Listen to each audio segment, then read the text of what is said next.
नमस्कार दोस्तों। SSC CHSL 2022 का नोटिफिकेशन आउट हो चुका है और अभी के लिए इसमें 4500 प्लस वैकेंसी रखी गई हैं। और एसएससी का ये ट्रेंड रहा है, जब तक वैकेंसी फाइनल करते हैं तब तक इसमें वैकेंसी बढ़ती रहती हैं। इसमें कुछ मेजर चेंजमेंट किए गए हैं, उनको भी हम लोग देखेंगे और इसका पूरा शेड्यूल क्या है फुल डिटेल में हम लोग इसमें समझने वाले हैं, जो आपको एक समझने के लिए बहुत ही हेल्पफुल होगा। अगर इसमें देखें हम, सबसे पहले ये ऑफिशियल नोटिफिकेशन है, वेबसाइट पे जा करके इसको आप देख सकते हैं।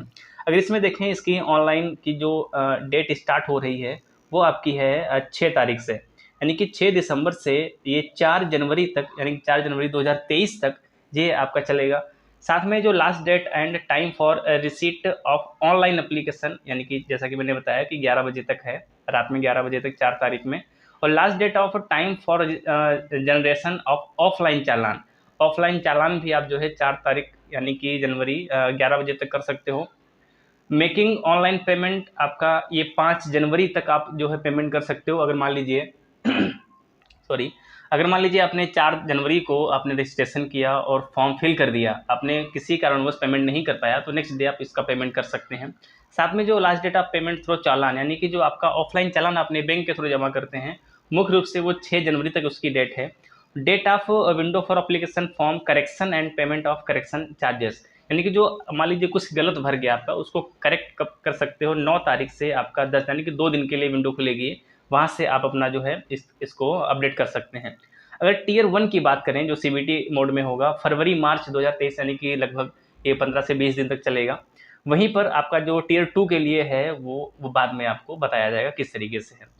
नेक्स्ट बात करें वैकेंसी, जैसा कि मैंने आपको बताया कि अभी के लिए 4500 वैकेंसी हैं, लेकिन एसएससी का अगर हम पिछला ट्रेंड देखें तो हमेशा इंक्रीज वैकेंसी होती रहती है जब तक वैकेंसी फाइनल नहीं हो जाती। और ये भी आपको बता दें कि सीएचएसएल के अंतर्गत ये वैकेंसी लगभग 6 साल के बाद में इतनी ज़्यादा आई है। अगर हम 2015-16 की बात करें तो वहाँ पे लगभग 7-8 हज़ार वैकेंसी आती थी, लेकिन उसके बाद से जैसे ही ये सीबीटी का मोड आया, वहाँ से वैकेंसी 2000, 3000, मैक्सिमम 3500, 4000 हो जाती थी।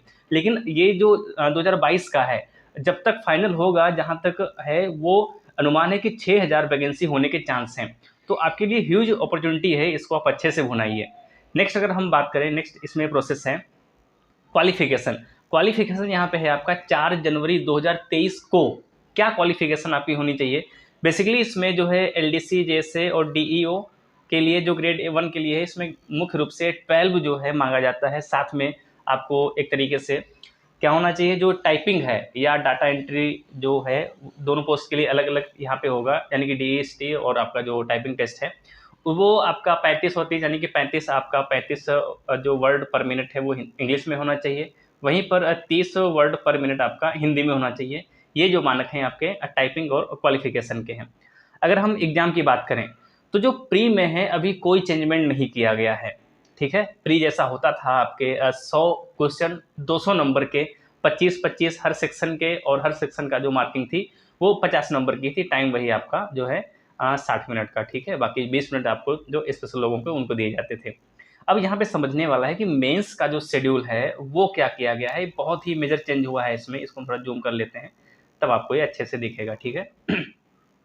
अब इसमें क्या किया गया है इसको समझते हैं। देखिए, जैसा कि सेम टू सेम एक सीजीएल का जो मेंस का पैटर्न है वही यहाँ पे फॉलो किया गया है। बस क्या है, 5-5 क्वेश्चन जीएस और मैथ में डिक्रीज कर दिए गए, कम कर दिए गए हैं।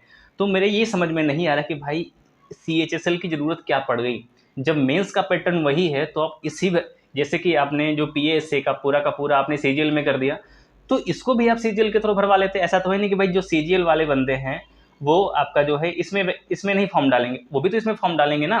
तो बाद में जो मेंस होता तो उसको थोड़ा सा डाइवर्सिफाइड कर देते यहाँ पे, लेकिन क्या ही हो सकता है, पता नहीं कौन सी पॉलिसी मेकर बैठे हैं यहाँ पे। अब देखिए इसमें क्या है, 2 सेक्शन में बांटा गया है, ठीक है। एक तो टाइपिंग है और दूसरा आपका कौन सा है, जो आपका पेपर है उसमें। तो सेक्शन 1 में, मॉड्यूल 1 में मैथमेटिक्स है और मॉड्यूल 2 में आपका रीजनिंग एंड जनरल इंटेलिजेंस यानी कि रीजनिंग है। मैथमेटिक्स के 30 क्वेश्चन होंगे, वहीं पर रीजनिंग के भी 30 क्वेश्चन होंगे, 60 क्वेश्चन, और प्रति जो क्वेश्चन है वो 3 नंबर का होगा, 180 नंबर का, ठीक है। जो आपका शेड्यूल सेक्शन 2 है और मॉड्यूल 1 में इसमें इंग्लिश एंड लैंग्वेज एंड कम्प्रिहेंशन है, और मॉड्यूल 2 में आपका जनरल अवेयरनेस है, जीएस है आपका। जो इंग्लिश के 40 क्वेश्चन आएंगे और वहीं पे जीएस के आपके 20 क्वेश्चन आएंगे। 60 क्वेश्चन यहाँ से भी हो गया और ये कितना हो गया, ये 180 नंबर का हो गया।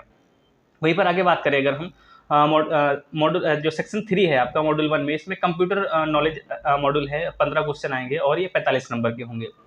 जो सेक्शन 2 है आपका और ये सेक्शन 3 मॉड्यूल 2 में आपका स्किल टेस्ट और टाइपिंग टेस्ट मॉड्यूल है, यानी कि मुख्य रूप से ये टाइपिंग का ही है और कुछ नहीं है। जैसा कि मैंने आपको बताया कि 35 वर्ड पर मिनट आपका इंग्लिश में चाहिए और हिंदी के लिए आपका 30 वर्ड पर मिनट चाहिए। ठीक है, यहाँ पे क्या है, कुछ क्वेश्चंस की संख्या कम की गई है सीजीएल के मुताबिक। सीजीएल में जो आपका था 35-35 था, यहाँ पे इस तरीके से कर दिया गया है। बाकी सेम का सेम मेंस जो है आपका वो सीजीएल के मुताबिक है।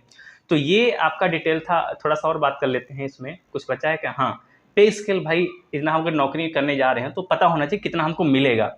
इसकी जो देखिए एलडीसी की बात करें अगर, जो लोअर डिवीजन क्लर्क और जेएसए है, पे लेवल 2 के अंतर्गत आते हैं और इसमें 19,900 से स्टार्ट होकर के 63,200 तक ये बेसिक पे रहता है। यानी कि बेसिक पे आपका 19,900 का, इसमें आपका HRA, DA ऑन TA, बहुत सारी चीज़ें हैं इसमें ऐड होती रहती हैं। वही आपका 27,000 के आसपास में जो स्टार्टिंग है आपकी इन हैंड बनेगी जा करके। लेकिन साथ में अगर बात करें हम डाटा एंट्री ऑपरेटर की, डाटा एंट्री ऑपरेटर ये लेवल 4 के अंतर्गत में आएगा, 25,500 से लेकर के 81,100 तक। यानी कि जो बेसिक पे है आपका वो आपका 25,500 है। ठीक है, और साथ में जो लेवल 5 है, यानी कि जो आपका ये DEO साथ में, ठीक है, ये आपका 29,200 से लगा करके और 92,300 तक। इसमें बाकी जितने भी आपके अलाउंसेस हैं वो सभी इंक्लूड होके आपको सैलरी में दिए जाएंगे। तो ये आपका था एक शॉर्ट में नोटिफिकेशन का निचोड़ था, किस तरीके से क्या चेंजमेंट किए गए हैं, क्या आपको करना है, अप्लाई कब करना है। और कोशिश करिएगा कि 4-6-10 दिन के अंदर आप उसको अप्लाई कर दीजिए। रीजन क्या होता है, जब लास्ट का वेट करते हैं, लास्ट डेट का वेट करते हैं, और वहाँ पे क्या होता है कि आपकी तरीके से सभी लोग वेट करते हैं। मुझे ये समझ में नहीं आता है कि आपको फॉर्म डालना है अगर, तो भाई निकला है, आराम से जो भी आपकी रिक्वायरमेंट है, डॉक्यूमेंट्स वगैरह फोटो कलेक्ट करके स्कैन करवा के अप्लाई कर दीजिए। लास्ट डेट का वेट क्यों करना? अब सभी लोग लास्ट डेट का वेट करते रहते हैं, उससे क्या होगा, वेबसाइट पे एकदम से लोड पड़ता है, ट्रैफिक बढ़ता है और वेबसाइट क्या हो जाती है, डाउन हो जाती है। फिर आप जो है ट्विटर खेलोगे, भाई डेट बढ़ा दो, डेट बढ़ा दो। ये गलती हम लोगों की है। क्यों भाई, हमको लगभग 1 महीने का समय दिया जा रहा है ना, तो उसमें हम क्यों नहीं कर सकते?